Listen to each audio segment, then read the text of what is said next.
का कि हम उड़ सके आकाश में। जीवन ही जब जानना बन जाता है तभी पंख लगते हैं,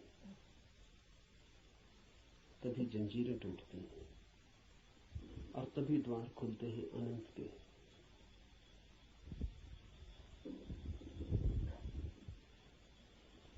लेकिन जानना कठिन है। ज्ञान इकट्ठा कर लेना बहुत आसान है और इसलिए मन आसान को चुन लेता है और कठिन से बचता है। लेकिन जो कठिन से बचता है वो धर्म से भी वंचित रह जाएगा। कठिन ही नहीं, जो असंभव से भी बचना चाहता है वो कभी भी धर्म के पास नहीं पहुंच पाएगा। धर्म तो है ही उनके लिए जो असंभव में उतरने की तैयारी रखते हैं। धर्म है जुआरियों के लिए, दुकानदारों के लिए नहीं। धर्म कोई सौदा नहीं है। धर्म कोई समझौता भी नहीं है। धर्म तो है दांव। जुआरी लगाता है धन को दांव पर, धार्मिक लगा देता है स्वयं को। वही परम धन है। और जो अपने को ही दांव पर लगाने को तैयार नहीं, वो जीवन के गुह रहस्यों को कभी भी जान नहीं पाएगा। सस्ते नहीं मिलते हैं वे रहस्य। ज्ञान तो बहुत सस्ता मिल जाता है। ज्ञान तो मिल जाता है किताब में, शास्त्र में, शिक्षा में, शिक्षक के पास। ज्ञान तो मिल जाता है करीब करीब मुफ्त, कुछ चुकाना नहीं पड़ता है। धर्म में तो बहुत कुछ चुकाना पड़ता है। बहुत कुछ कहना ठीक नहीं, सभी कुछ दांव पर लगा दे कोई तो ही उस जीवन के द्वार खुलते हैं। इस जीवन को जो दांव पर लगा दे उसके लिए ही उस जीवन के द्वार खुलते हैं। इस जीवन को दांव पर लगा देना ही उस जीवन के द्वार की कुंजी है। लेकिन ज्ञान बहुत सस्ता है, इसलिए मन सस्ते रास्ते को चुन लेता है, सुगम को। सीख लेते हैं हम बातें, शब्द, सिद्धांत और सोचते हैं जान लिया। अज्ञान बेहतर है ऐसे ज्ञान से। अज्ञानी को कम से कम इतना तो पता है कि मुझे पता नहीं। इतना सत्य तो कम से कम उसके पास है।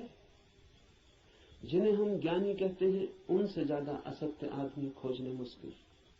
उन्हें यह भी पता नहीं है कि उन्हें पता नहीं। सुना हुआ,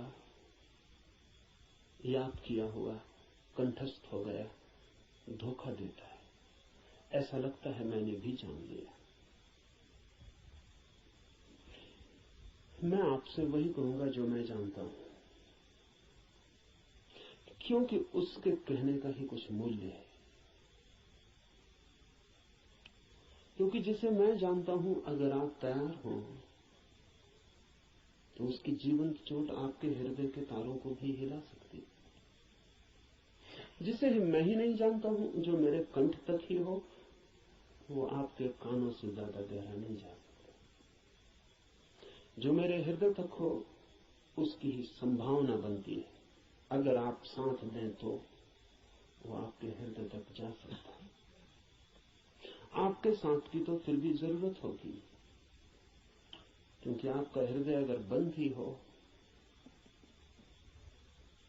तो जबरदस्ती उसमें सत्य डाल देने का कोई उपाय नहीं है। और अच्छा ही है कि उपाय नहीं है, क्योंकि सत्य भी अगर जबरदस्ती डाला जाए तो स्वतंत्रता नहीं बनेगा, परतंत्रता बन जाएगा। सभी जबरदस्तियां परतंत्रताएं बन जाती। इसलिए इस जगत में सभी चीजें जबरदस्ती आपको दी जा सकती हैं, सिर्फ सत्य नहीं दिया जा सकता, क्योंकि सत्य कभी भी परतंत्रता नहीं हो सकता। सत्य का स्वभाव स्वतंत्रता है। इसलिए एक चीज भर है इस जगत में जो आपको कोई जबरदस्ती नहीं दे सकता, जो आपके ऊपर थोपी नहीं जा सकती। जो आपको पहनाई नहीं जा सकती, उड़ाई नहीं जा सकती। आपका राजी होना अनिवार्य शर्त है, आपका खुला होना, आपका ग्राहक होना, आपका आमंत्रण, आपका अहोभाव से भरा हुआ हृदय। जैसे पृथ्वी वर्षा के पहले पानी के लिए प्यासी होती और दरारें पड़ जाती हैं, इस आशा में पृथ्वी जगह जगह अपने ओंठ खोल देती है कि वर्षा हो। ऐसा जब आपका हृदय होता है तो सत्य प्रवेश करता है।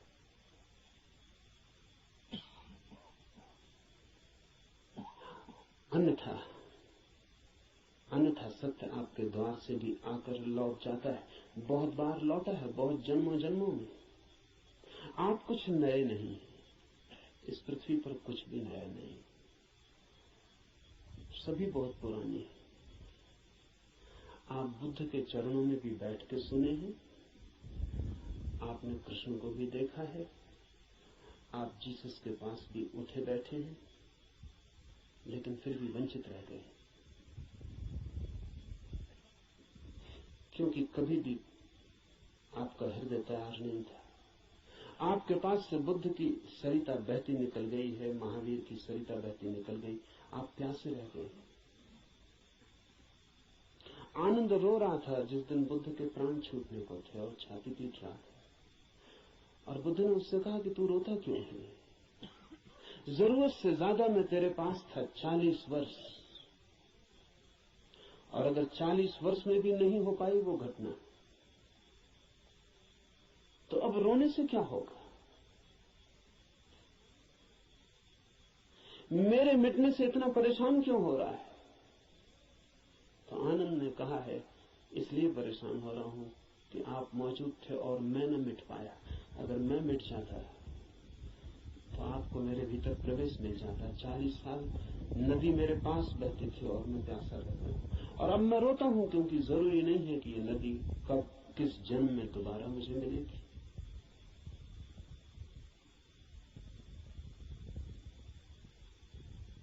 आप कुछ नए नहीं हैं।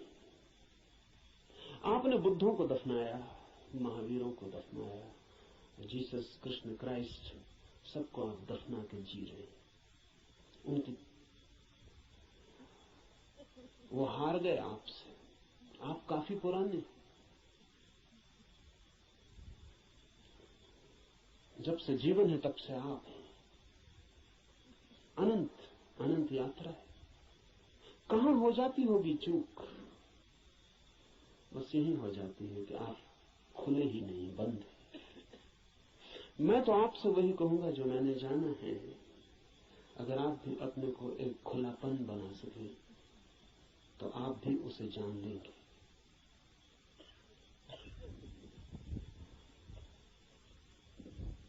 और ऐसा नहीं है कि कोई कठिनाई है बहुत, एक ही कठिनाई है, और वो आप ही। कुछ लोग कुतूहल से चलते हैं, जैसे राह चलते बच्चे पूछ लेते हैं इस वृक्ष का नाम क्या है, और अगर आप उत्तर न दें तो तत्क्षण भूल जाते हैं कि उन्होंने पूछा भी था। वो दूसरी बात पूछने लगते हैं कि ये पत्थर यहां क्यों पड़ा है।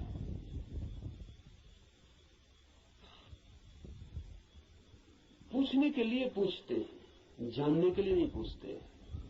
बिना पूछे नहीं रह सकते हैं, इसलिए पूछते हैं, जानने के लिए नहीं पूछते। जो लोग कुतूहल से जी रहे हैं वो अभी भी बचकाने नहीं। अगर आप ऐसे ही पूछ लेते हैं कि ईश्वर क्या है, जैसे कि कोई बच्चा राह चलती दुकान देख के पूछ लेता हो कि ये खिलौना क्या है, तो आप अभी बच्चे हैं। और बच्चा तो माफ किया जा सकता है, आप माफ नहीं किए जा सकते। कुतूहल नहीं चलेगा। धर्म कोई खिलवाड़ नहीं है बच्चों का।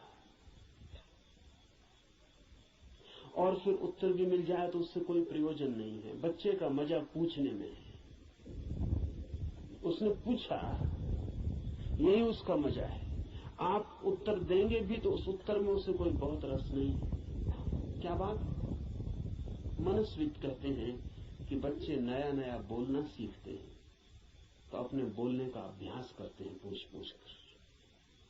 जैसे बच्चा नया नया चलना सीखता है तो बार बार उठ के चलने की कोशिश करता है,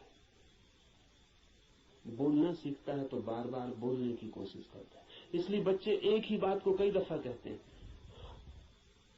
इसलिए कई दफा कहते हैं क्योंकि उन्हें बोलने का एक नया अनुभव, एक नया आयाम मिला है। उस नए आयाम में वे तैर के अभ्यास कर रहे हैं, इसलिए कुछ भी पूछते हैं, कुछ भी बोलते हैं। अगर आप भी धर्म की दुनिया में कुछ भी पूछ रहे हैं, कुछ भी बोल रहे हैं, कुछ भी सोच रहे हैं और कोई गहरी जिज्ञासा नहीं है, बस कुतूहल है, तो अभी आप और कुछ बुद्धों को दफनाएंगे। अभी और न मालूम कितने बुद्धों को आपके साथ मेहनत करनी पड़ेगी।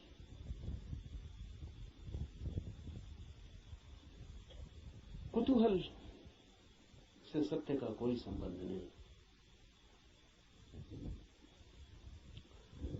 कुछ लोग कुतूहल से थोड़ा आगे बढ़ते हैं और जिज्ञासा करते हैं। जिज्ञासा में थोड़ी ज्यादा गहराई है, लेकिन बस थोड़ी ज्यादा। जिज्ञासा भी बहुत गहरी नहीं, वो भी उथली है, क्योंकि जिज्ञासा है केवल बौद्धिक, और बुद्धि भी ऐसी है जैसी खाज होती है, खुजलाएं तो थोड़ा रस आता है, ऐसा बुद्धि को भी खाज होती रहती। ईश्वर है, आत्मा है, मोक्ष है, ध्यान क्या है, करने के लिए नहीं। ईश्वर क्या है, जानने के लिए नहीं, चर्चा के लिए, बातचीत के लिए।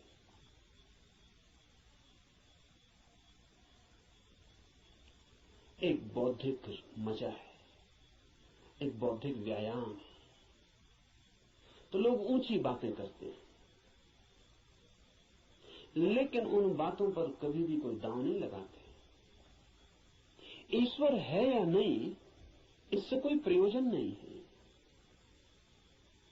और ईश्वर हो तो, ईश्वर न हो तो वे जैसे हैं वैसे ही बने रहते हैं। ये बड़े मजे की बात है। एक आदमी मानता है कि ईश्वर है और एक आदमी मानता है कि ईश्वर नहीं, और दोनों की जिंदगी बराबर एक सी।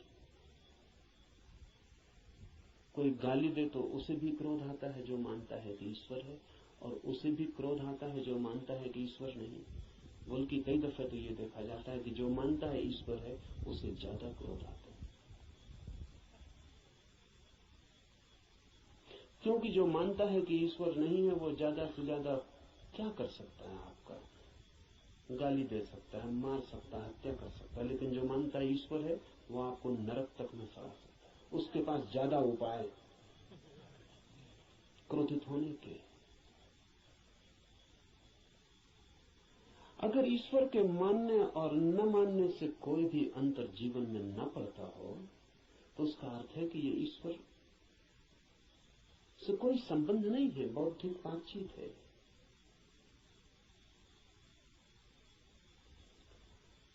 ऐसी जिज्ञासा हो तो आदमी दार्शनिक हो जाता है, चिंतन मनन करने लगता है, शास्त्र अध्ययन करने लगता है, बहुत सिद्धांत इकट्ठे कर लेता है, पक्ष में विपक्ष में सोच लेता है, वाद विवाद करता है, शास्त्रार्थ करता है, लेकिन जीता कभी नहीं।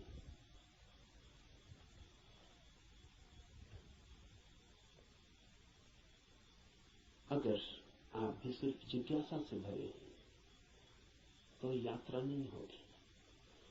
जिज्ञासा से भरे हुए लोग वे हैं जो मील के पत्थर के पास बैठ जाते हैं और पूछते हैं मंजिल क्या है, कितनी दूर है, और सदा यही पूछते हैं, लेकिन कभी उठ के चलते नहीं। जानते तो आप भी कितना है, क्या कमी है जानने में? करीब करीब सभी कुछ जानते हैं। जो बुद्ध ने जाना हो, महावीर ने, कृष्ण ने जाना हो, वो सभी आप भी तो जानते। गीता में पढ़ के आपको ऐसा नहीं लगता कि ये बातें तो हमें भी मालूम आपको भी, पर सिर्फ बुद्धि तक है, आपके हृदय तक उनका बीज नहीं पहुंचा। और बुद्धि पर रखे हुए विचार वैसे ही होते हैं जैसे पत्थर पे कोई बीज को रखते हैं। बीज तो होता है लेकिन पत्थर पर रखा रहता है, अंकुर नहीं फूट सकता। अंकुर फूटना हो तो बीज को पत्थर से गिरना पड़े, जमीन खोजनी पड़े, और जमीन की भी ऊपर की सतह ठीक नहीं है क्योंकि और गीली जगह चाहिए, तो थोड़ा जमीन के भीतर पहुंचना पड़े जहां थोड़ी पानी की सुविधा हो, थोड़ा रस बहता हो। बुद्धि पर पत्थर की तरह बीज रख जाते हैं, हृदय तक जब तक न गिर जाए तब तक गीली जगह नहीं मिलती। हृदय में थोड़ा रस बहता है, थोड़ा प्रेम, वहां थोड़ा पानी, वहां कोई बीज गिरे तो अंकुरित होता है, नहीं तो कभी अंकुरित नहीं होता। जिज्ञासु व्यक्तियों के पास बहुत कुछ होता है लेकिन पत्थर पर रखे हुए बीजों की भांति। जमीन भी ज्यादा दूर नहीं होती लेकिन थोड़ी यात्रा भी मुश्किल है, चलना बिल्कुल नहीं है तो पत्थर पर ही बीज रखा रह जाता है। इतनी यात्रा तो करनी ही पड़ेगी कि बीज पत्थर से नीचे गिरे, जमीन पर आए, जमीन में जगह खोजे, थोड़ी गीली भूमि को पाए, थोड़ा छिप जाए अंधेरे में। ध्यान रहे, जगत में जो भी जन्म पाता है वो गहन, मौन, एकांत, अंधेरे को चाहता है। बुद्धि में तो जितनी चीजें रखी हैं वो सब खुले प्रकाश में रखी हैं, वहां अंकुर नहीं होते। हृदय है, आपके भीतर गीली जमीन है छिपी हुई, वहां कुछ पैदा होता है। इसलिए जो सिर्फ जिज्ञासा से जीते हैं वे विद्वान बन जाते हैं, पंडित बन जाते हैं, ज्ञानी बन जाते हैं, लेकिन कुछ अंकुरित नहीं होता उनके भीतर। कोई नया जन्म, कोई नया जीवन, कोई नए फूल, कुछ भी नहीं। एक और जिससे संबंध है हमारा, एक और भी दिशा है खोज की, उसे हम कहते हैं मुमुक्षा। जानने की फिक्र नहीं है, जीने की फिक्र है। जानने की फिक्र नहीं है, होने की फिक्र है। ये सवाल नहीं है कि ईश्वर है, सवाल ये है कि क्या मैं ईश्वर हो सकता हूं। अगर ईश्वर हो भी और मैं ईश्वर न हो सकूं तो कोई सार नहीं है। सवाल ये नहीं है कि मोक्ष है, सवाल ये है कि क्या मैं भी मुक्त हो सकता हूं। अगर मैं मुक्त हो ही ना सकूं और मोक्ष हो भी कहीं तो क्या अर्थ है। ये बात नहीं है कि आत्मा है भीतर या नहीं, हो या ना हो। सवाल असली ये है कि क्या मैं आत्मा हो सकता हूं। मुमुक्षा है होने की खोज, और जब कोई होना चाहता है तब दांव पर लगना पड़ता है। इसलिए कहता हूं धर्म है जुआरियों का काम। वही कहूंगा जो मैं जानता हूं, जो जिया है। अगर आप तैयार हुए दांव पर लगाने को, तो जो मेरा अनुभव है वो आपका अनुभव भी बन सकता है। अनुभव किसी के नहीं होते, जो भी लेने को तैयार हो उसी के हो जाते हैं। सत्य पर किसी का कोई अधिकार नहीं, जो भी मिटने को राजी है वही उसका मालिक हो जाता है। सत्य तो उसका है जो भी उसे मांगने की तैयारी दिखलाता है, जो भी अपने हृदय के द्वार खोलता है और उसे पुकारता है।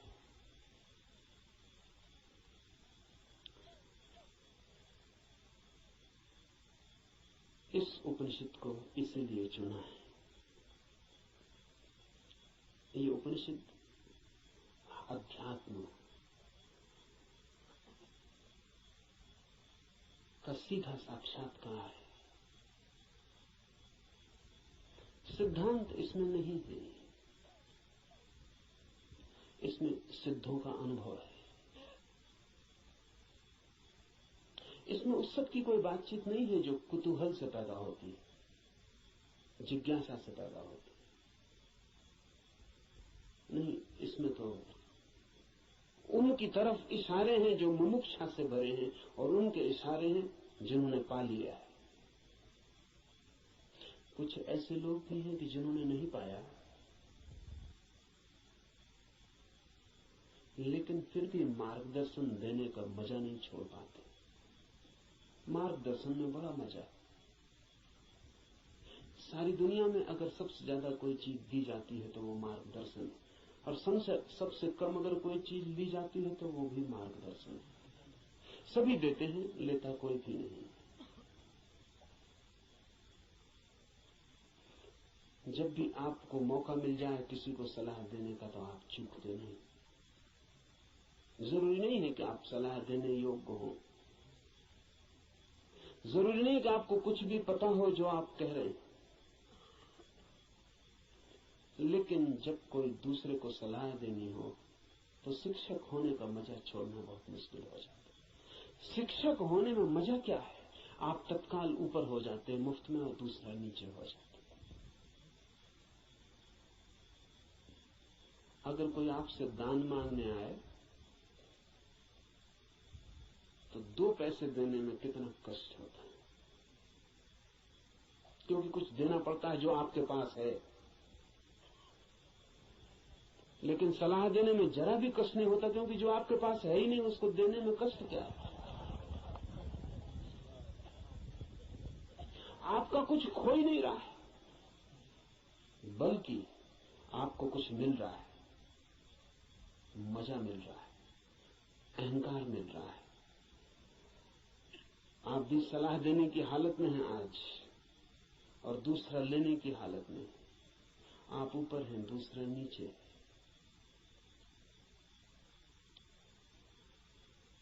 इसलिए कहता हूं कि इस उपनिषद में कोई सलाह, कोई मार्गदर्शन देने का मजा नहीं है, बड़ी पीड़ा है।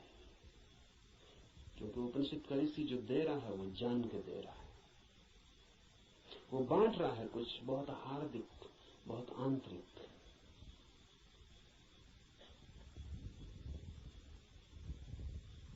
संक्षिप्त इशारे हैं लेकिन गहरे हैं, बहुत थोड़ी सी चोटें हैं लेकिन प्राणघातक है। और अगर राजी हो तो तीर सीधा हृदय में चुभ जाएगा और जान लिए बिना न रहेगा, जान ही ले लेगा। इसलिए थोड़ा सावधान,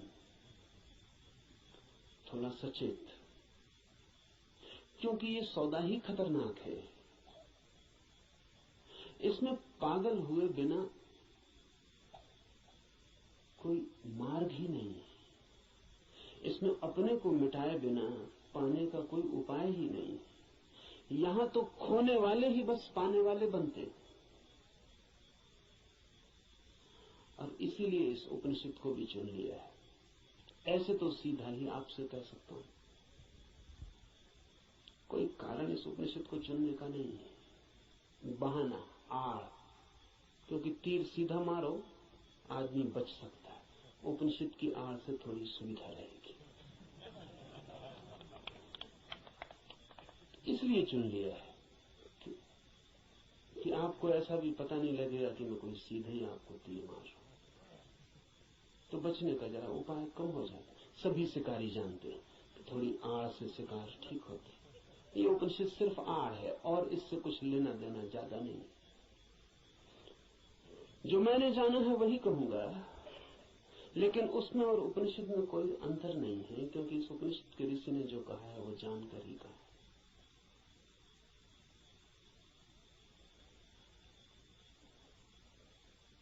यह उपनिषद अध्यात्म की सूक्ष्मतम रहस्यों का उद्घाटन है।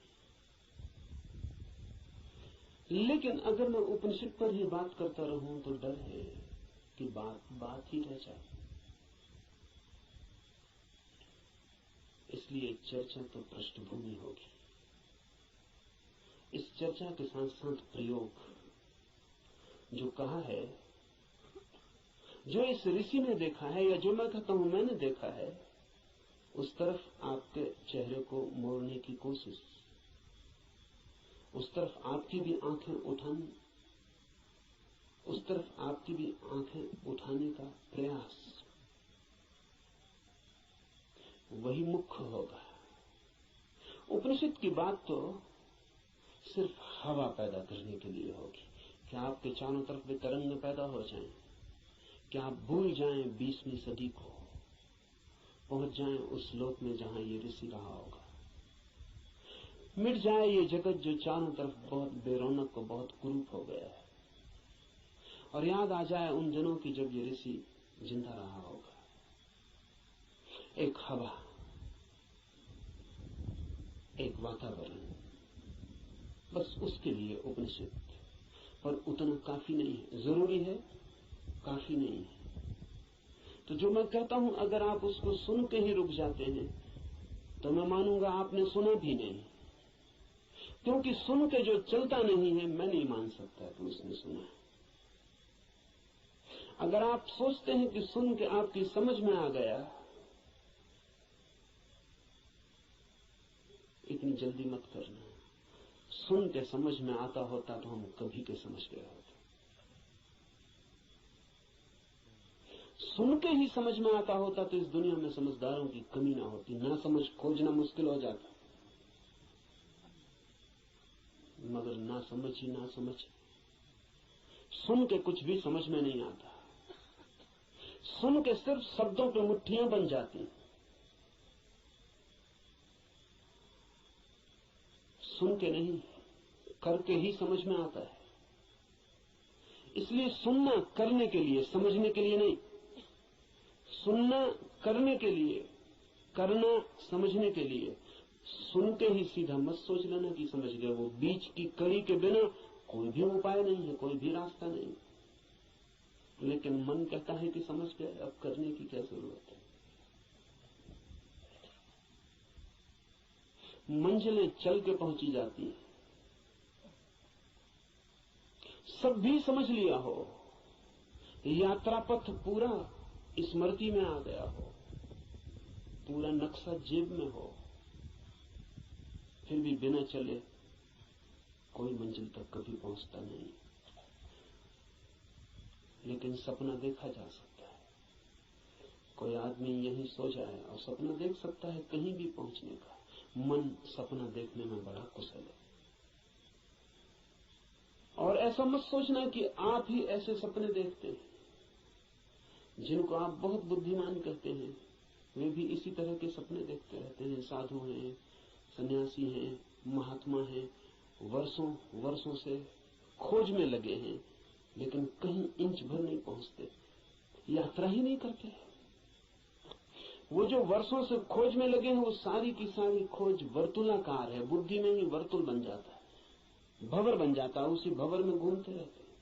फिर उस भंवर में सब समा जाता है, वेद समा जाते हैं, उपनिषद समा जाते हैं, कुरान बाइबलें समा जाती हैं। उस भंवर में सब समा जाता है, लेकिन एक इंच भी गति नहीं होती। उपनिषद की हम चर्चा करेंगे, उपनिषद समझाने के लिए नहीं, उपनिषद बन जाने के लिए।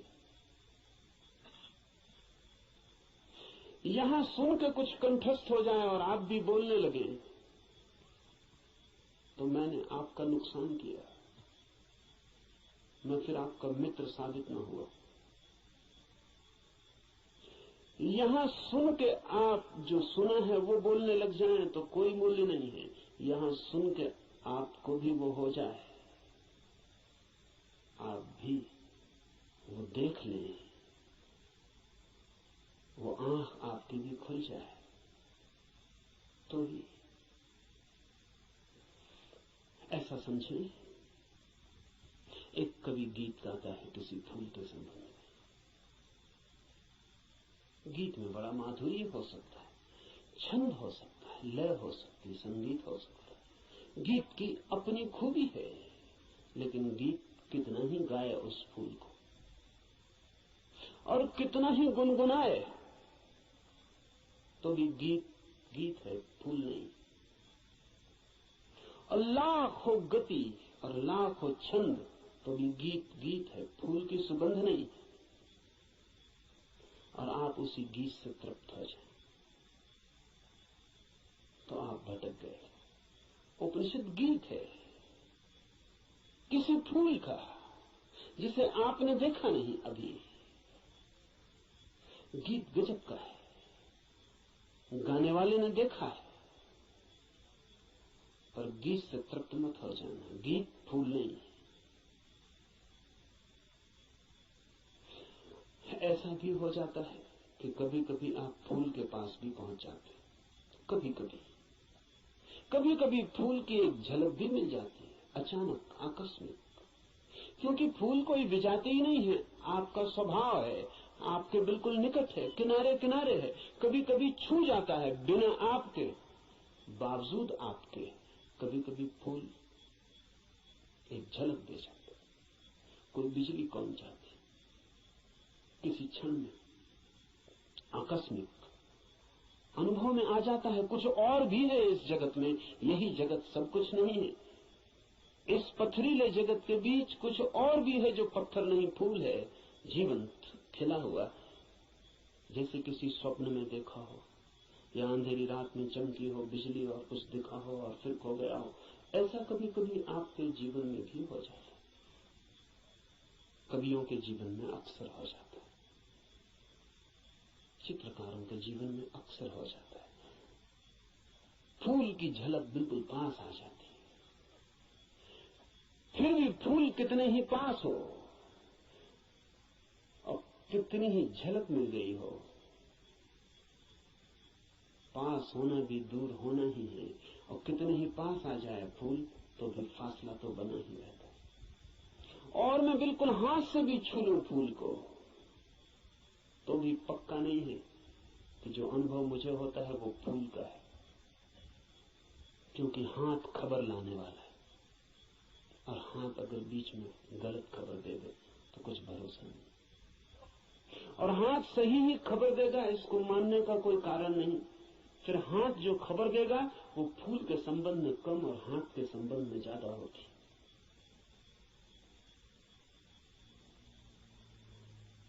फूल ठंडा मालूम पड़ता है, जरूरी नहीं कि फूल ठंडा हो सकता है हाथ गर्म हो, इसलिए फूल ठंडा मालूम पड़ता है।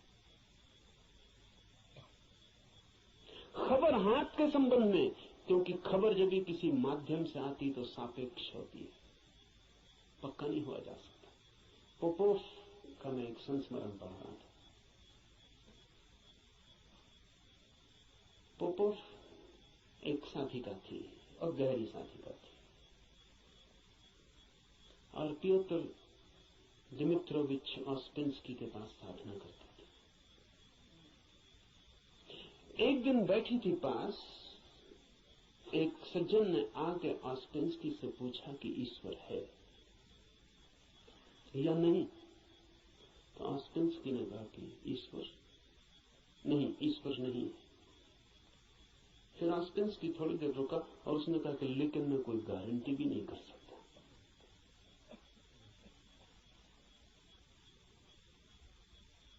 क्योंकि जो भी मैं जानता हूं वो सब माध्यम से जाना गया। कभी आंख से देखा है लेकिन आंख का भरोसा क्या, कभी कान से सुना है लेकिन कान गलत सुन सकता है, कभी हाथ से छुआ है लेकिन हाथ का क्या कहना, अभी तक सीधा नहीं देखा है,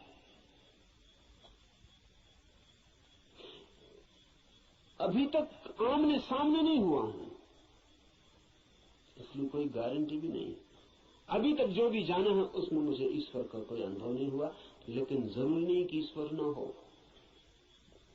इससे सिर्फ मेरी खबर मिलती कि मेरे अनुभव क्या है, इसलिए मैं कोई गारंटी नहीं कर सकता कि नहीं ही है। इसलिए मुझ पर भरोसा करके मत रुक जाना, खोजना। जब भी माध्यम से कुछ घटता है तो भरोसे का नहीं। अगर फूल के बिल्कुल पास भी पहुंच जाएं तो भी आंख देखती है, हाथ छूते हैं, सुगंध नाक में आती है, ये भी दूरी का अनुभव है।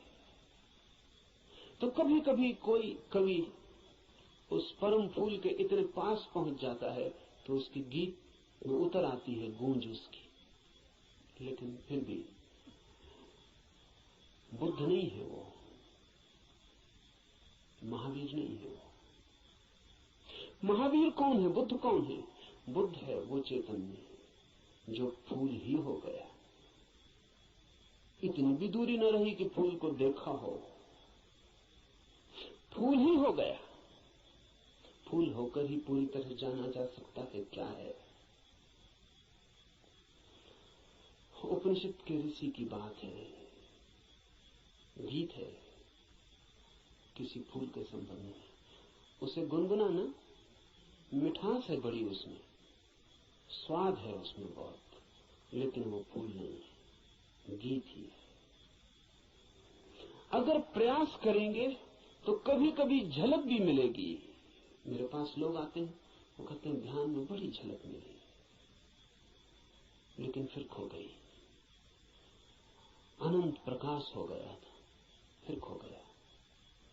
आनंद ही आनंद हो गया था, लेकिन अब कहां है? अब खोजते हैं और नहीं मिलता। झलक का मतलब है पास पहुंच गए थे, झलक तो खो ही जाएगी। इसलिए ध्यान ज्यादा से ज्यादा झलक ही दे सकता है। उस पर भी मत रुक जाना कि उसी झलक को पकड़ के बार बार खोजते रहना है। ध्यान का तो मूल्य ही इतना है कि झलक मिल जाए, फिर आगे जाना है समाधि में, ताकि आप फूल ही हो जाएं।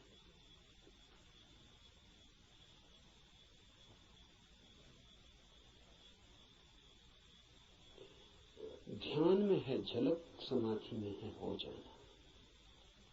झलकों पे मत रुकना है। झलकें बड़ी प्रीतिकर, सारा जगत बासा मालूम पड़ने लगता है। एक झलक ध्यान में मिल जाए उस जीवंत की, फूल की, उस खिलावट की जो भीतर है, तो सारा जगत फीका और व्यर्थ हो जाता है। लेकिन फिर कुछ लोग झलकों को पकड़ लेते हैं और उन्हीं को दोहराने लगते हैं और सोचते हैं सब हो गया। नहीं, जब तक आप ही ना हो जाएं, ईश्वर ही जब तक आप ना हो जाएं, तब तक भरोसा मत करना कि ईश्वर है। हो सकते हैं, क्योंकि है ही। खोलना है जरा, उघाड़ना है जरा। छिपे हैं, मौजूद हैं अभी और यहीं।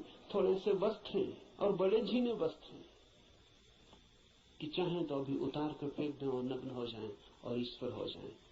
लेकिन बड़ी पकड़ है। झीने तो हैं लेकिन पकड़ गहरी। क्यों है ये पकड़ इतनी? ये पकड़ है क्योंकि हम सोचते हैं ये वस्त्र ही हमारा होना है, यही हम है। इसके अलावा हमें कुछ और किसी अस्तित्व का पता नहीं। इस उपनिषद में इशारे होंगे उस अस्तित्व के जो वस्त्रों के पार है।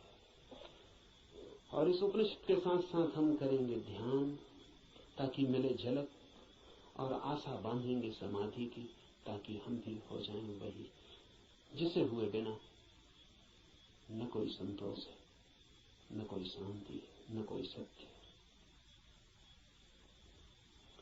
उपनिषद शुरू होता है प्रार्थना से। प्रार्थना है समस्त जगत से। सूर्य कल्याणकारी हो, वरुण, अर्यमा, इंद्र और बृहस्पति, विष्णु कल्याणकारी हो, उस ब्रह्म को नमस्कार हो। हे वायु, तुम्हारे लिए नमस्कार, क्योंकि तुम प्रत्यक्ष ब्रह्म हो। मैं तुम्हें ही प्रत्यक्ष ब्रह्म कहूंगा। सत्य और ऋत वे सब मेरी रक्षा करें। आचार्य की भी इस प्रार्थना से शुरू होता है। धर्म की यात्रा प्रार्थना से शुरू होगी ही। प्रार्थना का अर्थ है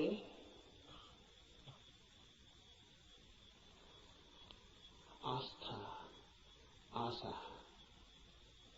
प्रार्थना का अर्थ है इस सारे जगत के साथ हमारे जुड़े हुए होने का भाव। प्रार्थना का अर्थ है मुझ अकेले से क्या होगा। मुझ अकेले से होता तो हो गया होता। मुझ अकेले से तो क्षुद्र भी नहीं सध पाया। चाहा था धन मिल जाए वो भी नहीं मिला, चाहा था पद मिल जाए वो भी नहीं मिला।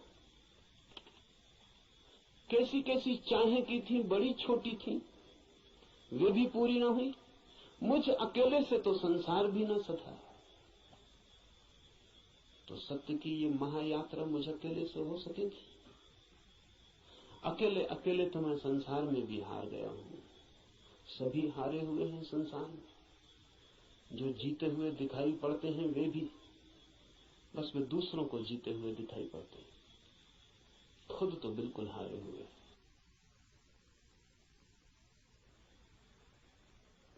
आप भी अपने को हारे हुए दिखाई पड़ते होंगे, औरों को तो आप भी जीते हुए दिखाई पड़ते हैं। आपसे भी पीछे लोग हैं जो आपको समझते हैं पा लिया आपने, जीत गए संसार में, लेकिन भीतर से अगर हम आदमी को देखें तो एक एक आदमी हारा हुआ है। संसार पराजय की लंबी कथा है, वहां जीत होती ही नहीं, वहां जीत हो ही नहीं सकती, वो संसार का स्वभाव नहीं। वहां हार ही नियति है, किसी की नहीं, किसी व्यक्ति की नहीं, संसार में होने की नियति ही हार है। वहां हार नहीं होगा, वहां कोई कभी जीतता नहीं। वहां हम नहीं जीत पाए जहां क्षुद्र था, स्वप्न था, शंकर कहते हैं माया है, वो माया में भी हार गए। सपना था, भ्रम था, वहां भी तो जीत न पाए। जब भ्रम में भी हार गए, सपने में भी न जीते, तो यथार्थ में, सत्य में अकेले से क्या होगा। प्रार्थना का अर्थ है संसार में पराजित हुए व्यक्ति का यह अनुभव कि जन्मों जन्मों तक चेष्टा करके मैं हार गया, क्षुद्र में तो विराट में मेरी सामर्थ्य।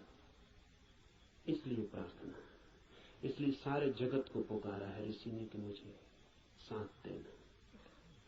सूर्य को पुकारा है, वरुण को पुकारा है, ये सब नाम है, प्रतीक है जीवन की समस्त शक्तियों की। सूर्य को पहले पुकारा है क्योंकि सूर्य हमारा जीवन है, उसके बिना हम नहीं होंगे। हमारे भीतर सूर्य ही जीता है, जलता है। उधर सूर्य बुझ जाए, यहां हम बुझ जाए। सूर्य ही हमारा प्राण है, इसलिए पुकारा। कहा वायु को नमस्कार है, विशेष रूप से वायु को नमस्कार कहा है इस प्रार्थना में, क्योंकि तुम प्रत्यक्ष ब्रह्म हो। अजीब सी बात है, थोड़ा सोचे, बड़े मजे की बात है, क्योंकि वायु है बिल्कुल अप्रत्यक्ष और सब चीजें प्रत्यक्ष। सूर्य को कहा होता प्रत्यक्ष ब्रह्म हो, जीते जागते जलते प्रखर, समझ में आता। सूर्य को नहीं कहा प्रत्यक्ष ब्रह्म, कहा वायु को जो बिल्कुल दिखाई पड़ती नहीं, बिल्कुल अप्रत्यक्ष। कहां है प्रत्यक्ष वायु? सिर्फ अनुमान है कि है, लगता है कि है, भासता है कि है, दिखाई तो पड़ती नहीं। आंख के सामने कहां है? प्रत्यक्ष का मतलब है आंख के सामने है। जो आंख के सामने वायु बिल्कुल नहीं है, पत्थर पहाड़ सब आंख के सामने, वायु नहीं। लेकिन ऋषि कहता है हे वायु नमस्कार तुम्हें, क्योंकि तुम प्रत्यक्ष ब्रह्म हो।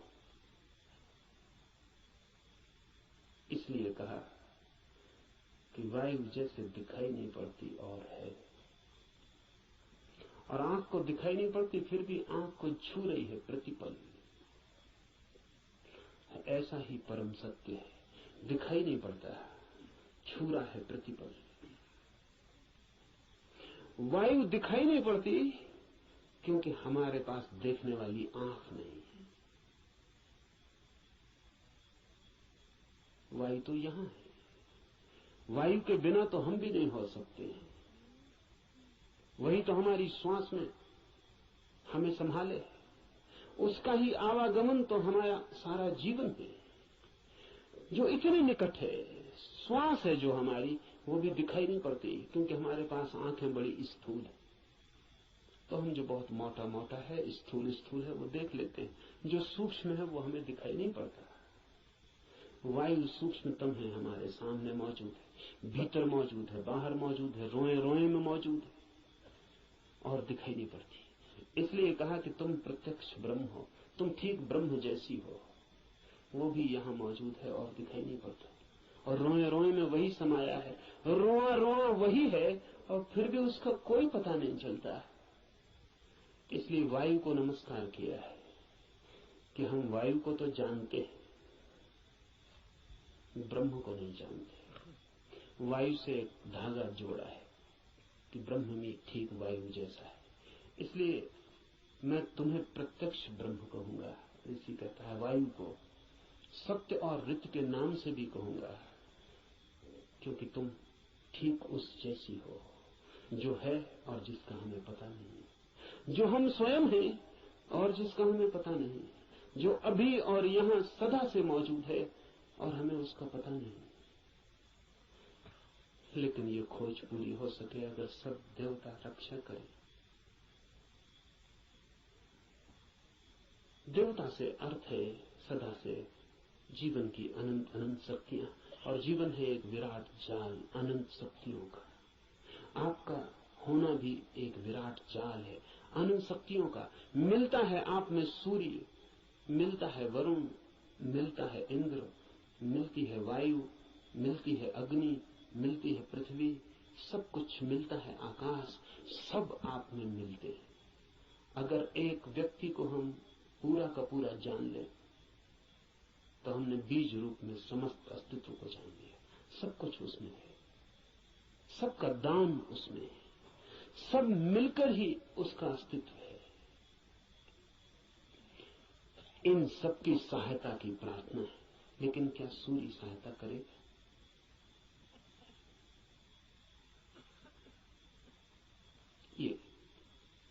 ये सवाल उठता ही है। प्रार्थना भी की तो क्या सूर्य सहायता करेगा? प्रार्थना भी की तो क्या वायु सहायक हो जाएगी? प्रार्थना भी की तो पृथ्वी क्या सहायता करेगी? पृथ्वी की सहायता और सूर्य की सहायता का सवाल नहीं है। आपने प्रार्थना की, यही बड़ी सहायता है। इसे थोड़ा ठीक से समझ लें। कोई सूर्य आके आपको सहायता नहीं करेगा, लेकिन आपने प्रार्थना की, इसका जो परिणाम है वो सूर्य पे नहीं होगा, आप पर होगा। क्योंकि प्रार्थना करने वाला चित्त हो जाता है विनम्र, प्रार्थना करने वाला चित्त हो जाता है असहाय, प्रार्थना करने वाला चित्त स्वीकार कर लेता है इस बात को कि मुझ अकेले से नहीं होगा। प्रार्थना करने वाला चित्त मिटने को तैयार हो जाता है। प्रार्थना करने वाला चित्त अपने अहंकार को, इस भाव को कि मैं कर सकता हूं, छोड़ देता है। इसके परिणाम होते हैं। प्रार्थना का सारा परिणाम आप पर होता है। प्रार्थना से सूर्य नहीं बदलता, आप बदलते हैं। प्रार्थना से जगत नहीं बदलता, आप बदलते हैं। लेकिन आपके बदलते ही दूसरे जगत में आपका प्रवेश हो जाता है। प्रार्थना आमतौर से जब आप करते हैं तो यही सोचते हैं कि कोई कुछ करेगा, इसलिए प्रार्थना कर। न, प्रार्थना है एक उपाय, एक डिवाइस। हाथ तो आप जोड़ते हैं किसी और के सामने, लेकिन जो परिणाम होता है वो होता है भीतर, जिसने हाथ जोड़े हैं उस पर। इसलिए बड़ी कठिनाई होती है अगर आप वैज्ञानिक के सामने कहें कि हे सूर्य सहायता कर, तो कहेगा मूढ़ता की बात है। क्या सूर्य तुम्हारी सहायता करेगा? कब किसकी सहायता की? कि हे इंद्र वर्षा कर, पागल हो गए हो? प्रार्थनाओं से कहीं वर्षाएं हो गई? वैज्ञानिक ठीक कहता है, न तो सूर्य आपकी सुनेगा, न बादल आपकी सुनेगी, न हवा आपकी सुनेगी, कोई आपकी नहीं सुनेगा। लेकिन आपने पुकारा, ये आपको बदल जाएगा। आपने कितने जोर से पुकारा, उतनी गहरी हूक आपके भीतर प्रवेश हो जाएगी। अगर आपके पूरे प्राण पुकार उठे तो आप दूसरे ही आदमी हो जाएंगे। इसलिए है प्रार्थना।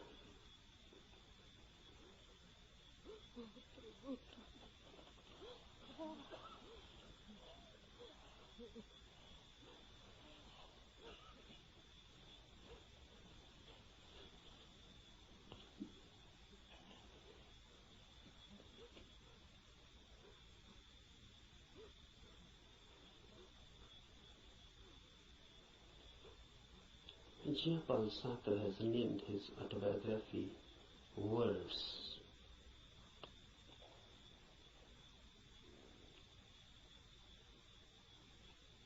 This questioning of his autobiography as words is significant, deeply significant. Really, everybody's biography is just words and nothing else. Because what is your mind? Words and words and words. If you analyze the mind, then what you are? Just words. A long sequence, a long procession of words.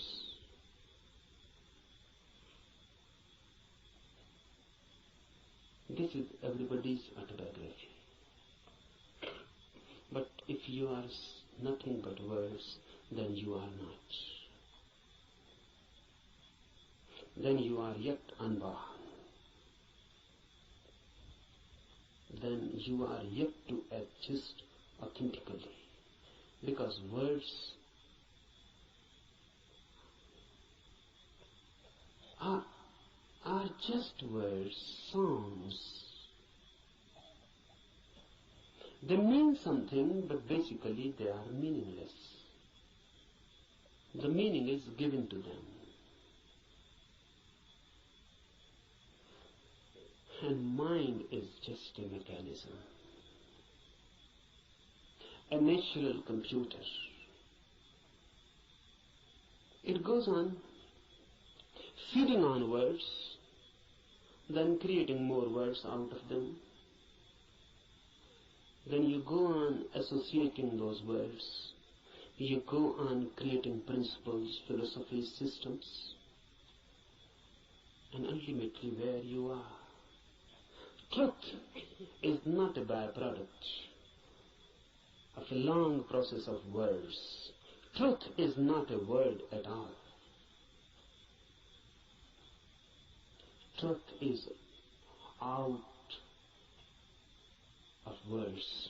Truth is beyond words, or below words. Truth is experience, not words. All the Lao Tse has said, the truth cannot be said. Because when you say something, language has to be used. Words have to be used. And truth is not a word. So when you say it, you miss it. The moment you say it, you have missed it. It cannot be said. It can only be experienced.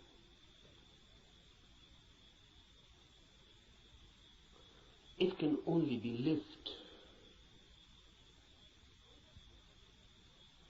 Unless you live it, you cannot know it. But we know. That's the problem. Rather, we know too much. We know more than enough. What's our knowledge? Words accumulated. You can accumulate them logically, rationally. You can create and edifice a beautiful system. Just as you can make a house with playing cards. But you cannot live in it. It is house just as a name. You cannot live in it. Out of words you can create a palace, a system, a philosophy, but you cannot live in it. Philosophers create beautiful systems, but they always live out of them. They cannot live in it. That is impossible. Nothing is wrong with them. The very system is such that it cannot be lived. One Immanuel Kant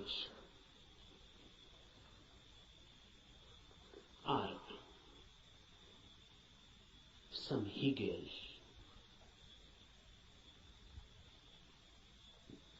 They create out of words principles, hypotheses. They go on explaining the whole universe, but they themselves remain unexplained. They can explain the whole cosmos. They can say how the world was created. They can say what is the destiny. And look in them, dig deep, and you find a very miserable man, just as unhappy as anyone, as in hell as anyone.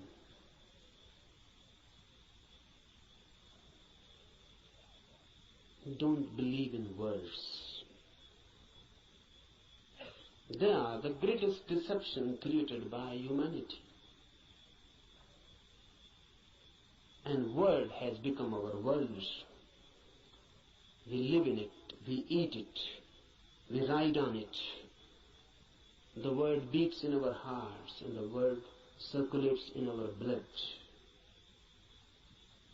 We are just a collection, a big collection of words. Mind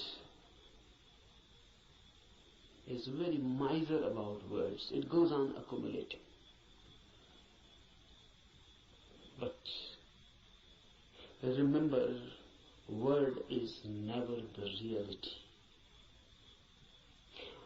I can use the word love. But love, the word, is not love, the experience. I can go on repeating love, love, love, and I can create a sort of auto-hypnosis, and I can believe that I know love because I know the word. To know the word is easy. To know love is difficult. Not only difficult, but impossible. Impossible not because the experience is impossible. Impossible because you are incurable. Because love can come only to you when you are not. And that is the path of everything that is great, deep. Love, truth, God. They come only when you are not. Your non-being becomes the passage. Someone was asking Mozart. Mozart was one of the greatest musicians of the world. Rare, unique. Someone asked him, which music you like most? And Mozart is reported to have replied, no music, sir. No music I like most.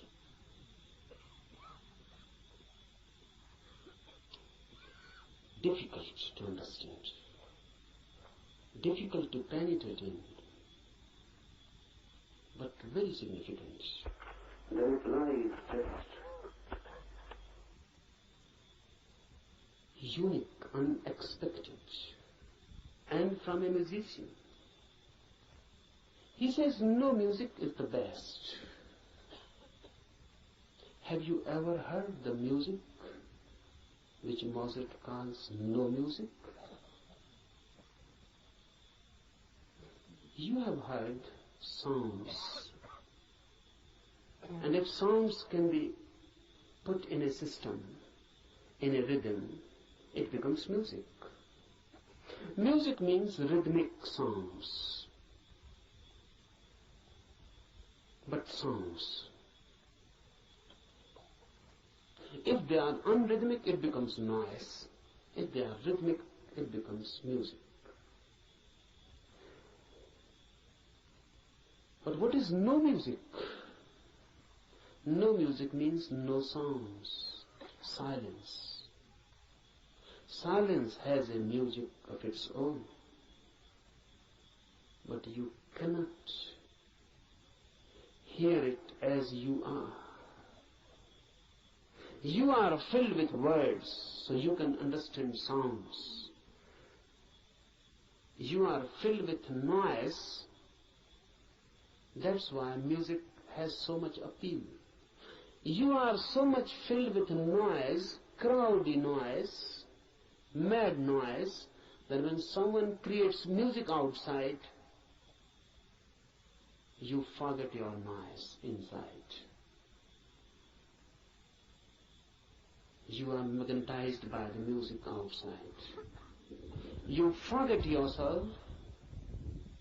You become concentrated in the music outside. That's why music is loved so much.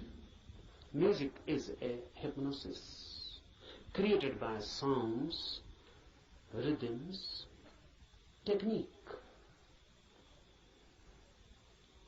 Unless your inner noise ceases, unless your inner constant talk, chattering ceases, you cannot hear no music. This Upanishad is concerned with no music. No music means meditation. The state of mind when there is no noise within, then suddenly you become aware of a silence without. When you are silent, the whole universe becomes suddenly silent. When the whole universe is suddenly silent, for the first time you are authentically existent. For the first time you have being. For the first time you know who you are.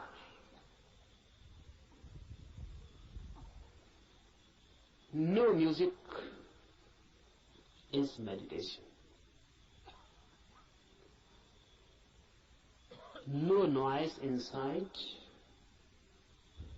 creates the possibility, the situation in which you can hear the soundless silence which is everywhere, just here and now. It is there, but you are chattering inside. You cannot hear it. You are too much engaged, too much occupied. It cannot penetrate you. Become silent, and silence begins to penetrate you. And when your silence and the silence of the universe meet, you have encountered God. You have come face to face. This is what is meant by immediate Brahma. Immediate experience of the divine, when your silence meets the silence of the universe. When these two silences meet, they become one. Because two silences cannot be two. Remember this. Two noises are two. Two silences cannot be two, because there is nothing in between them which can become a wall, which can become a division. Two silences immediately become one. They cannot remain two, because where is the point which can divide them? So when your inner silence meets the silence of the universe, you are no more, neither is the universe. A new oneness. You explode into a new oneness. You are Brahma, not encountering really, because there is no other. Note this point, because Upanishads are the first teachings in the world which say you cannot see God.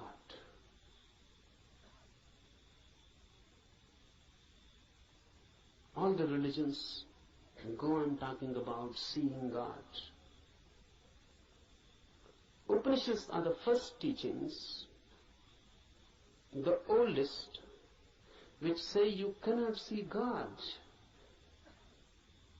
because in seeing two are needed, you and the God. God cannot be made an object of knowledge. God is your subjectivity. So you cannot put God before you. There is no way of meeting God. You can only dissolve in Him, or He can dissolve in you. Oneness is God. When two silences meet, oneness is created. Two silences meeting transform everything. In this camp, we will try to create a silence within you. We are not to do anything for the silence of the universe. It is always here and there. It is always the case. Only you are missing your silence. Once you can gain your silence, suddenly you are transformed into a different world, in a different being. You are no more the same. The old man is dead and a new is born. Creating of this inner silence is all that is meant by meditation.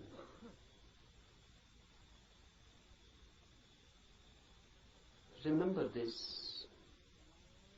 We are not interested in teachings. Teachings are of no use in themselves unless they are practiced. We are interested in this Upanishad only as a practical device. The Upanishad is not for me some doctrine to be believed, or some system to be believed, or some philosophy to be believed. Upanishads are practical guides. They believe not in changing your mind, but in changing you. They are not concerned with any change of your ideology. They are concerned with you directly, with your being. Remember this, knowing is your periphery and being is your center. Knowledge is added to you, being can never be added. Being is that which you are already. Knowledge is that which goes on being added to you. And it happens, unfortunately, it happens for many, that their being becomes just more and more burdened with their knowledge. Knowledge is going to be piled up on you by the society, by culture, by everything. Knowledge is utilitarian. It is needed. So everyone goes on accumulating knowledge. Knowledge is power. It gives you energy, particularly to move in the world, to act in the world. It helps. It is instrumental. But if you become too much identified with this knowledge, you forget that you are more than what you know. then you forget that you are pillar to your knowledge. Then you forget that your foundational being is not your knowing. What you know is just your memory. How to penetrate this knowing and to reach the innermost center which you are. Silence, no music, non-chattering, no inner talk. But how to do it? It is difficult. It is difficult because you can start a new talk inside. How to stop it? How to meditate? You can start a new talk. That will not do. The way to do is to throw this inner nonsense out completely. To go through a catharsis. Whatsoever goes on in, make it out, throw it, express it. If you can throw all your mind out, you create a space within. In that space, silence happens. So, we are not going here to sit silently with closed eyes and making an effort to stop the inner talk, the inner noise. You cannot do that way. You can only add something more to it. Your efforts for stopping anything inside will create more noise. So here we will be concerned with the technique of expression, not suppression. We will be throwing the mind out. Throw it out completely. Throw it out so much that inside no mind happens. Even for a single moment you can find inside there is no mind, no talk, no words. You have tasted something of the beyond. Immediately, you are in tune with the infinite. This we are going to do. This is not a camp for teaching anything. I'm not going to teach you something. I'm going to help you to grow into something,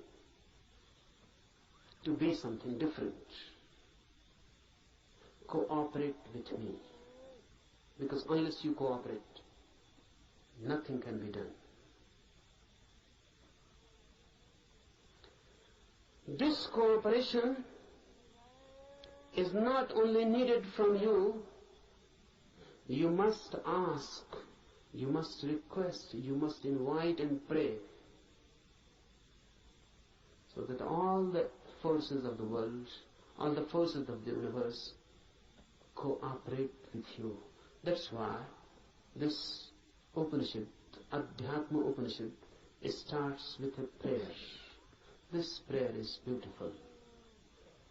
Om, let the sun be beneficent for us, and Varun, and Aryama, and Indra, Brihaspati, and all be beneficent for us. Let Vishnu be beneficent for us. Salutations to that Supreme, O air, salutations unto you, for you are immediate Brahma, the Absolute, the Supreme. I shall call thee alone the immediate Brahma. I shall also call thee Rita and Satya, the law and the reality. Let them protect me. Let them protect the Acharya, the teacher. Om Shanti, Shanti, Shanti. With prayer we start. Why? Because man alone is helpless. Man alone cannot do anything. Because man alone is nothing. Man is just a meeting point of million and million forces. In you, every universal force is crossing. You are just a crossroad. The sun, the air, the earth, the fire, the ether, everything is passing through you. You are just a crossroad. Remember this, because then you become part of this cosmos. And this is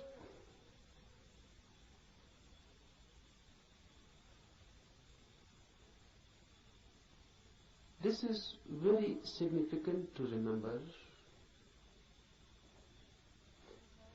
because the modern mind thinks itself to be isolated, not in tune with the universe, but in conflict, in a struggle. The Western attitude has always been of a struggle, conflict. And now the Western mind has become the universal mind. No, there exists no such thing as Eastern mind. This Upanishad belongs to the Eastern mind. It existed once. It is totally different. Western attitude is of fighting with the universe, of conquering. How to conquer nature?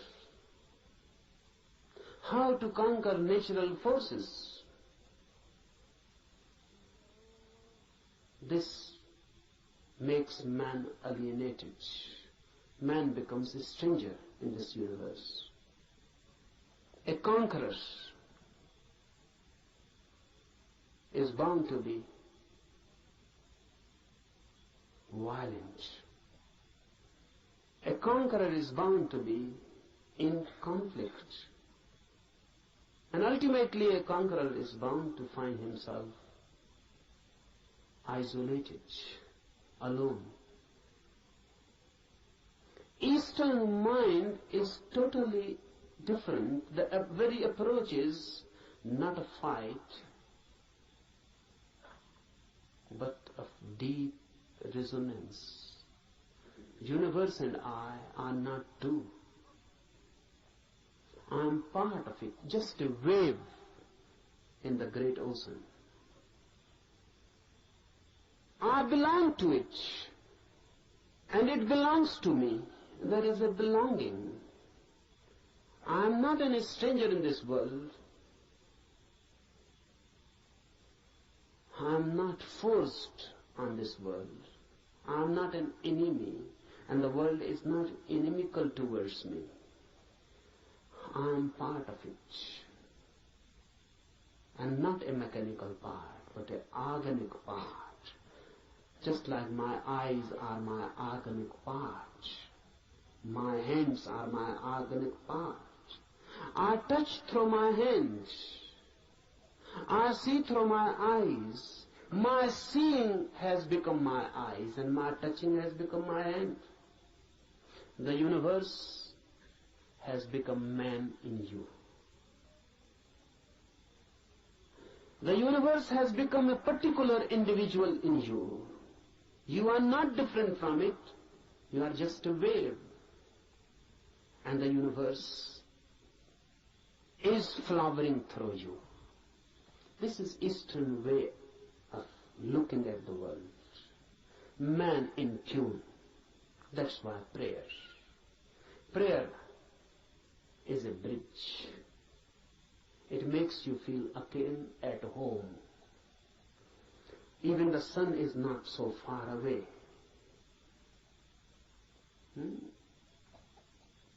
The Upanishad says, let sun be beneficent to us. Let everything be beneficent to us. Let everything be a blessing to us and a help.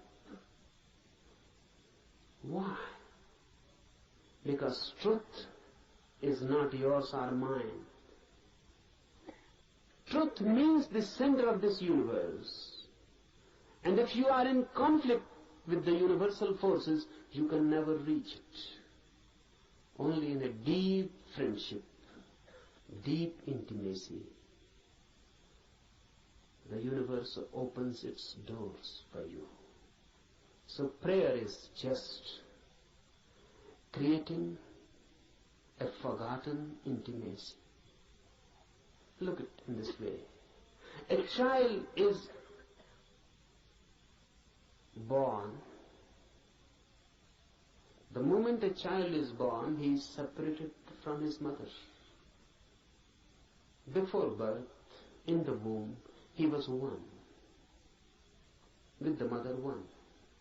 There was no separation. The child and the mother were one. The child existed within the mother as part, organic part. Because even the child was not breathing. The mother was breathing and the child was alive through mother's breath. The child's heart was not beating. The mother's heart was beating and the child was alive through mother's heart. The child was not eating. The child was not doing anything. The child was just part and parcel of the mother. Then the child is born and separated. Then the child grows as individual. Away and away the child goes from the mother. The same happens with human consciousness. Before consciousness is born, you are one with the universe. In deep sleep, you again fall into that oneness. When there is no dreaming and no thought, there is no mind. And when there is no mind, there is no ego. In deep sleep, you are no more. Because your mind is no more. Who you are in your deep sleep, can you say? What is your name? When you are deep, dreamlessly asleep, who are you? What is your name? There is no name. Because if there is name, you are not deep asleep. The name is just a surface thing. Who are you, a Hindu or a Mohammedan? A Christian, Catholic or Protestant? Who are you? Educated, uneducated, poor or rich, a beggar or a king? Who are you? Man, woman, young or old? In deep sleep, you are none. Still you are. You cannot say that you are. Absolutely not. You are. But you are not that which you are when awake. While dreaming, while awake, you are a mind. While deep asleep, you are a no mind. The mind is lost, dissolved, but the being is. Deep prayer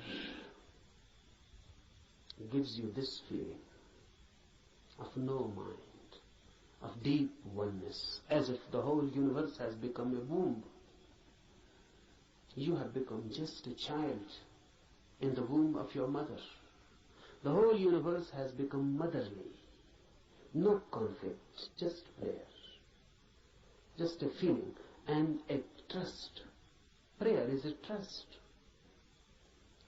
The child in the womb of his mother cannot distrust, or can. How can he distrust? He trusts his mother totally. He has no mind, so how can he doubt? How can he distrust? Whatsoever the mother is good, is beneficial.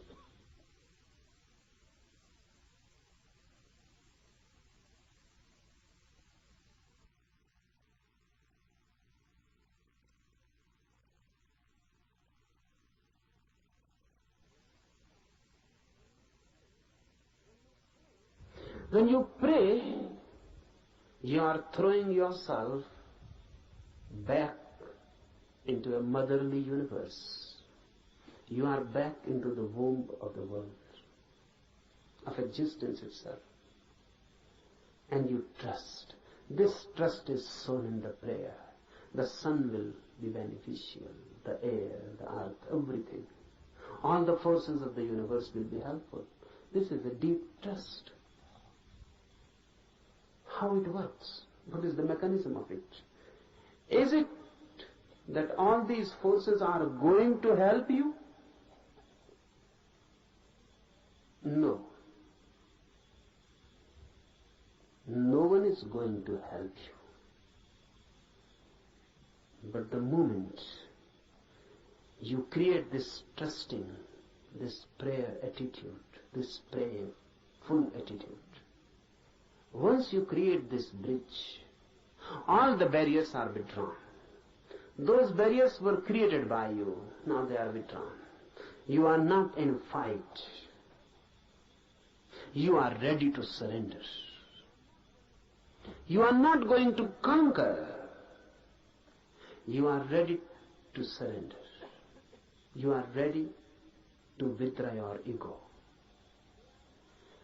They are not going to help you positively, but now negatively. All the problems, all the barriers, all the hindrances that were bound to be created by your ego will not be created anymore. Now you will not be your enemy. Understand this deeply.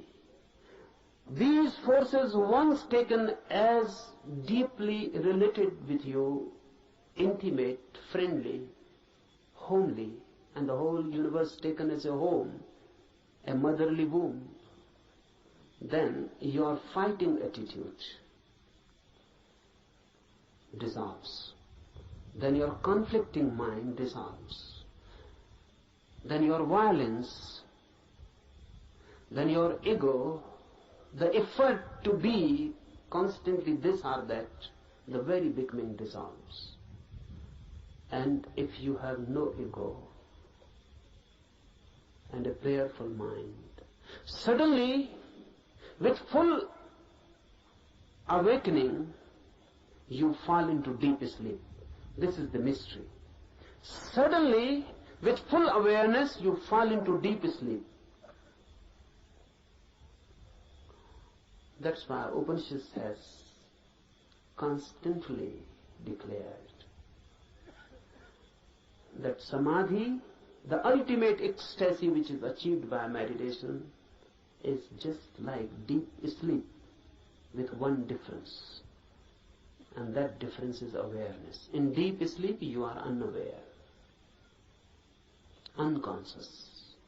In samadhi, in ecstasy, you are conscious, aware. But the phenomena is the same. In deep sleep, you become part of the cosmos. In samadhi, ecstasy, you become part of the cosmos. In sleep, you are unconscious. What is happening? In samadhi, you are fully conscious. And once you can become consciously a part of this universe, you have achieved the goal. So from tomorrow morning, we will try to re-enter the womb of the universe by dissolving ourselves, by throwing away the main disease of human mind, the ego, by surrendering, by being receptive. We are not going to conquer the truth. Rather, on the contrary, we are going to allow the truth to conquer us.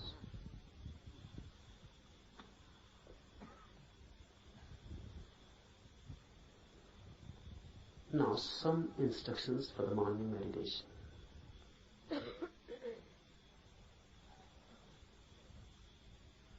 First, don't be serious at all. For this whole camp, don't be serious at all. I consider seriousness to be a fatal disease.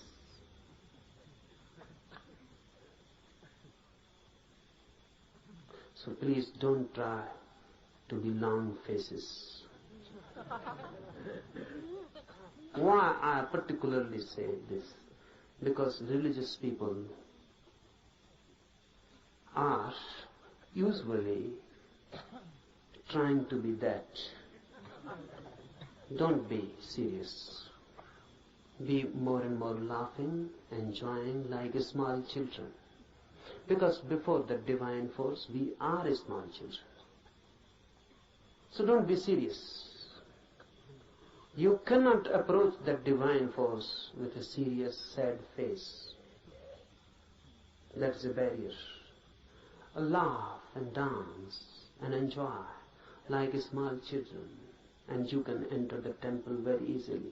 The doors are always open for the children. Be children-like. Jesus is reported to have said that only those who are like children will enter the kingdom of God. And look what Christians have done. They have created a very serious, sad religion. Jesus on the cross, a weeping religion, crying. Christians say Jesus never laughed. This is unbelievable. Because the man who said only those who are like children will enter the kingdom of God cannot be believed that he never laughed.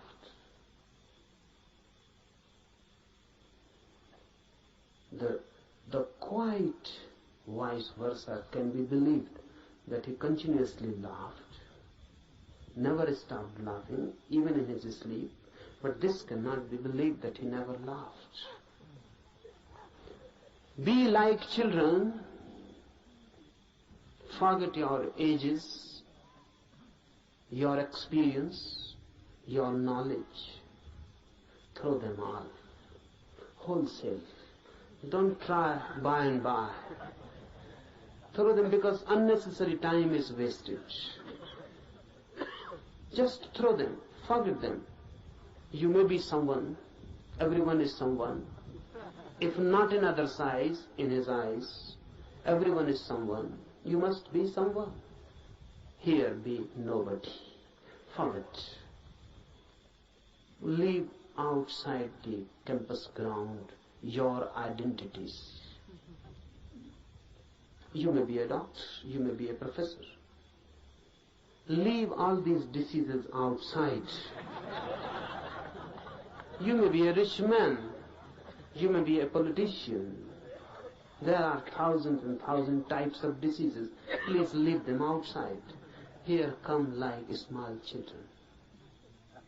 Then something is possible. Otherwise, nothing.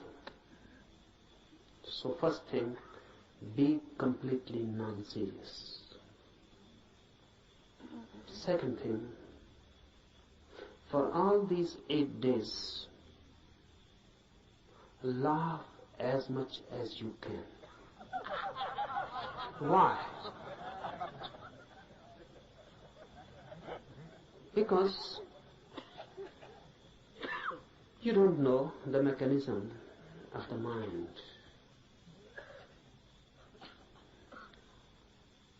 Suppressed energies can be thrown out in many ways. Laughter is the easiest. Any energy, try it. Someone has abused you, you feel anger coming in, immediately laugh. And the same energy which was going to be anger will become laughter.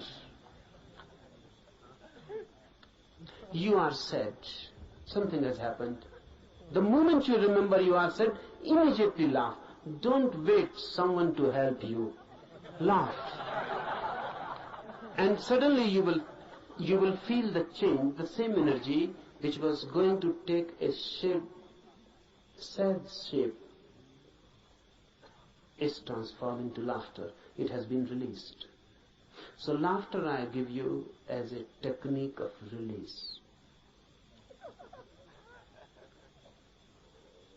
And don't try to be miser about it. And don't try to find out any reasons for it. No reasons are needed.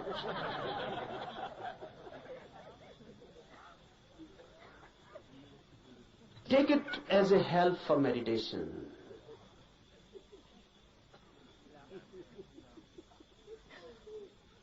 The whole thing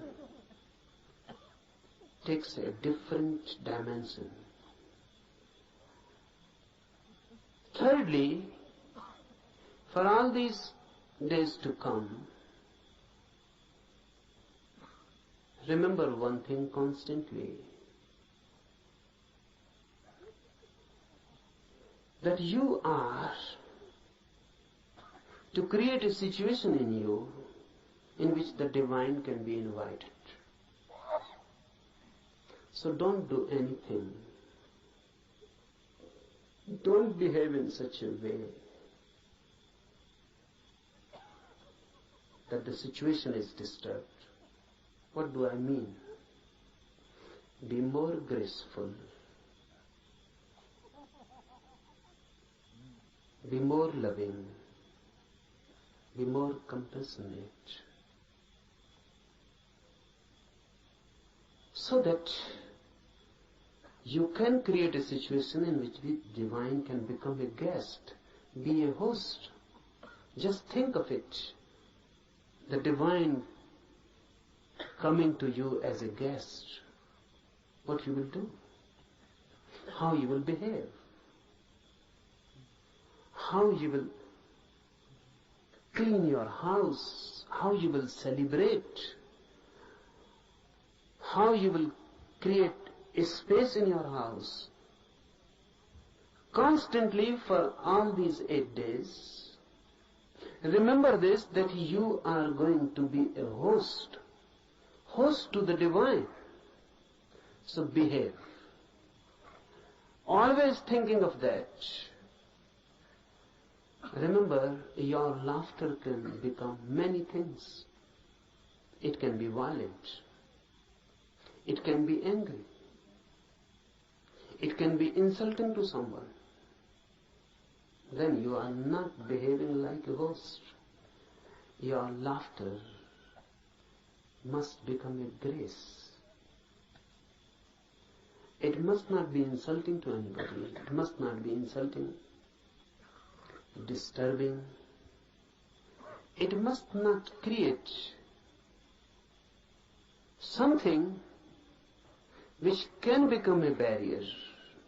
So do whatsoever you like, but constantly remember that in these 8 days, any moment the divine can enter in you.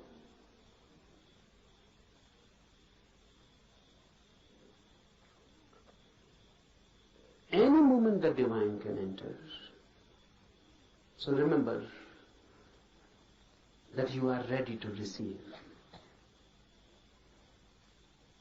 Don't talk much, fourthly. Don't talk much. If you can be silent completely, that's better.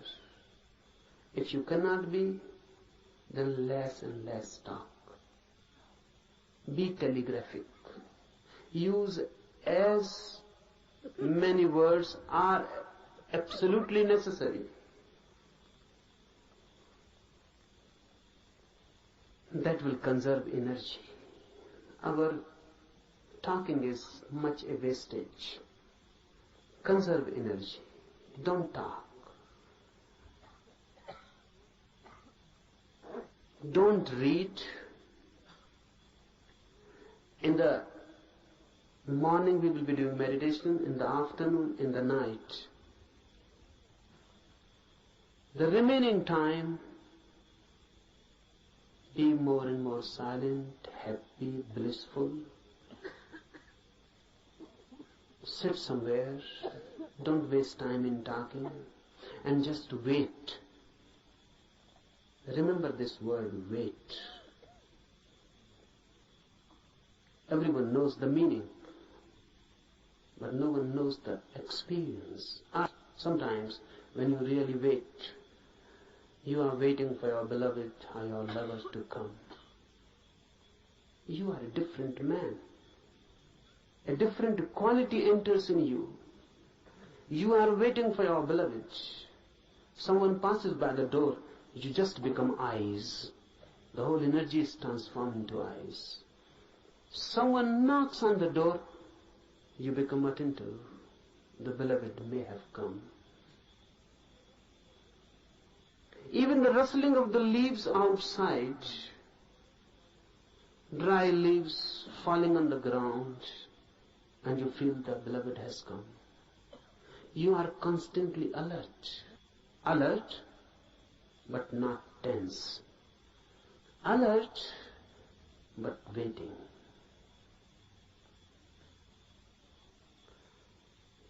For all these 8 days, wait. Do meditations, be happy, and wait. Don't be impatient. That's what I mean. Be alert and not tense. Don't be impatient. You cannot force the guest to come. You can only invite and wait. So give the invitation and wait. Any moment the guest, and if you are not alert, you may miss the moment. Any moment the guest can come, and you are angry and talking to someone else, you may miss him. Any moment the phenomena is possible, but if you are not there, you may miss for lives. No one can say when the next moment of such opportunity will come. Wait. And lastly, meditation needs you in your totality, nothing less. If you withhold something and just do it half-heartedly, it is better not to do it, because the whole effort is useless. You will be simply tired and nothing will happen. So unnecessarily, why tire yourself? If you are half in it, you will be tired. And if someone feels tired, remember this and find out you will be half in it. If you are totally in it, you will be refreshed, not tired. This is the difference. If you are totally in it, nothing has been retained, nothing has been withheld. You were in it totally. The doer was not standing outside, the doer had become the doing. Then you will come out of his fresh like the dew in the morning, fresh like a rose just opening, fresh, full of energy, light, dancing, blessed. And not only blessed, in such a state of mind that you can bless others. But that happens only when you are totally in it. It never happens when the minor part has moved. Then there is a tension between you standing and between you moving. Then you have become two. Then you are split.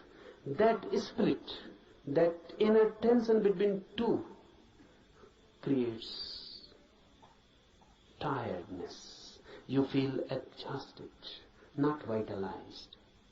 You feel just as if your energy has been sucked out. You will feel it. So whenever you feel it, go deep and ask, are you split into two, divided? The effort that do, either stop completely, don't do. That's better. Because you are not deceiving yourself. It is honest. Or be totally in it, move in it. When you move totally in it, it has a different quality. Suddenly, there is no tension, no conflict, no struggle within. Your whole being has gone into it. And you have never gone into anything as total. You have not loved as total. You have not done anything as total, always partial. That's why your life is just moment adjusted. You feel just dying every moment. No beauty, no flowering out of it, just death. Out of life, only death. That shows what you are doing with yourself. Otherwise, life is every day, every moment a new flowering. Every day a new achievement. Every day a new height and a new depth. And if you can go on, moment to moment, moving totally in your life, death becomes itself the deepest experience of life. There is no death then. But it is difficult to move totally in anything. At least try with meditation. If you can move in meditation totally, then you can move in other dimensions also totally. And a total life is a religious life. A religious life doesn't mean any ritual, doesn't religious worship, doesn't mean any religious affiliation. It means energy moving in its totality. And when you move total, you become holy. Why? Because all that is known as sin is possible only when you move in part. You can love someone totally, but you cannot hate someone totally. That's impossible. You can be compassion totally, but you cannot be anger totally. Really, a very strange phenomena happens. If you can just try to be totally angry, suddenly, when the anger will be coming nearer and nearer to the totality, it will change into compassion. If you can try just to be angry totally with your full being, you will reach to the 99 degree of anger. Then if you move more, just nearing the 100%, suddenly you will know the anger has disappeared, and the object of your anger has now become object of your compassion.